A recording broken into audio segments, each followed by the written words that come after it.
nice young Jewish boy from Harvard. Anyway, I'll tell you, I really don't like reading from books. But because of the occasion, I have to. I forced them. So I'm going to read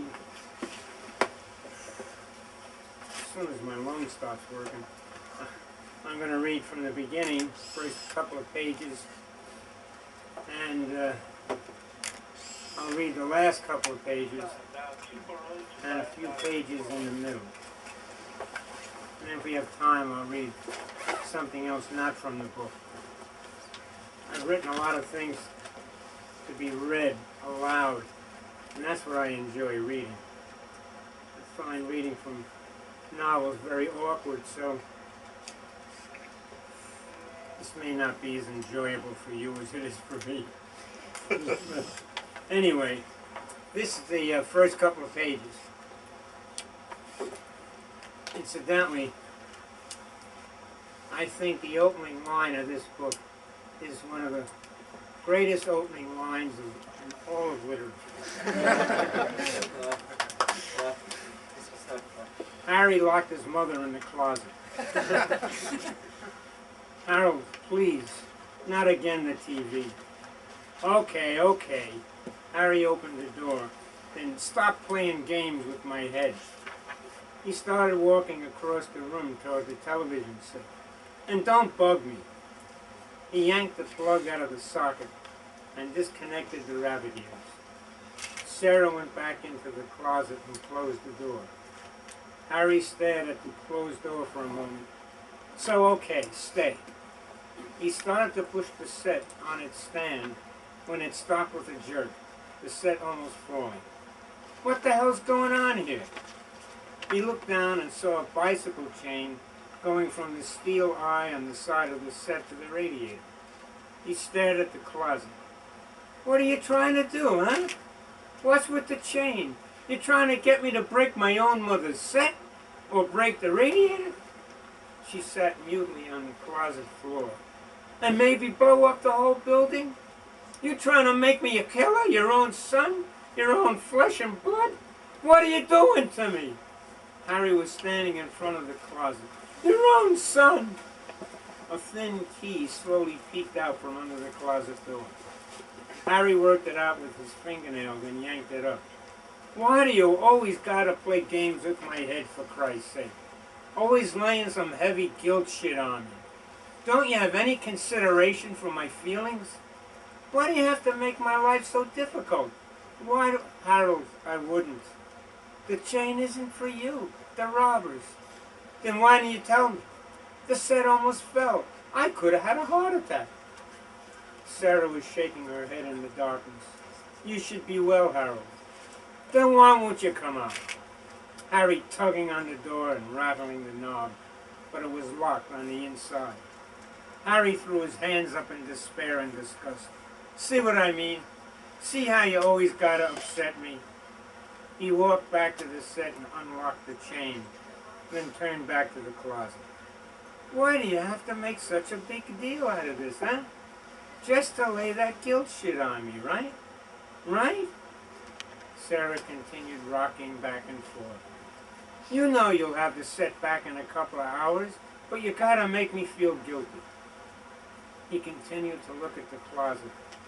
Sarah silent and rocking, then threw up his hands. Ah, screw it, and pushed the set carefully out of the apartment. Sarah heard the set being rolled across the floor, heard the door open and close, and sat with her eyes closed, rocking back and forth. It wasn't happening. She didn't see it, so it wasn't happening. She told her husband Seymour, dead these years, it wasn't happening. And if it should be happening, it would be all right. So don't worry, Seymour. This is like a commercial break. Soon the program will be back on. You'll see. They'll make it nice, Seymour. It'll all work out.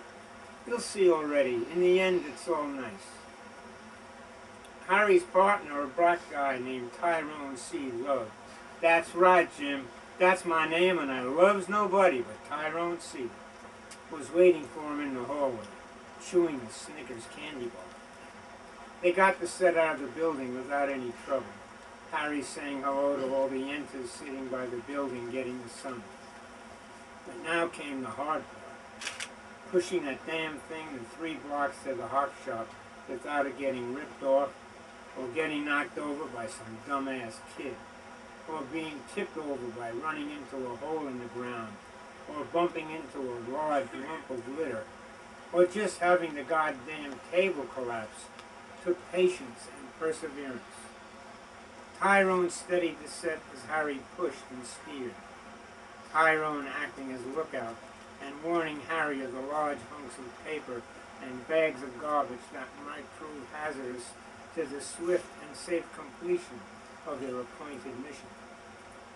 They each grabbed an end as they eased it off the curb and up onto the other side of the street. Tyrone tilted his head and looked the set over. Gee, this smother's starting to look a little seedy, man. What's the matter? You particular all of a sudden? Hey, baby, I don't care much if it's growing hair just as we get our bread. Mr. Rabinowitz shook his head as he watched them push the set into his pawn shop. So look, the table too already. Hey, what do you want from me? I can't schlep it on my back. You got a friend, he could help already. Hey, my man, I ain't my leper schlepper. Harry chuckled and shook his head. What a Jew. Anyway, it makes it easier to get it home. That's my man, always thinking of his moms. Oh, he's such a son, a gunner. She's needing you like a moose needs a hat rack. Come on, Abe, we're in a hurry. Just give us the bread. Hurry, hurry, all the time in a hurry. Shuffling around behind the counter, inspecting the pencils carefully before picking one out to use. You got such big things to do, the world is falling apart if everything isn't done yesterday. He clucked his tongue, shook his head, and slowly counted the money. Twice. 3 times. Hey, come on, Abe, let's get with it. You think this dude, Jim? He's licking them fingers and counting that bread over and over like it's going to change numbers. He don't even trust his own self. Damn. Mr. Rabinowitz gave the money to Harry, and Harry signed the book. Do for me a favor and veal it over there. Shit. You know something, Jim? Every time I see you, I work my pretty little ass off. They pushed the set to the corner and split. Mr. Rabinowitz watched, shaking his head and clucking his tongue, then sighed. Something's wrong. It just ain't kosher already. It just ain't kosher.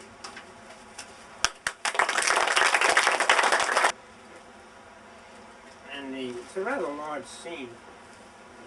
Well, I guess the largest in the book and the film, and it's the scene that we both, Darren and myself, accepted almost unconsciously as to be the pivotal scene in the book and the film. Sort of everything comes together here and starts to disintegrate in its way after, just like is happening in this country.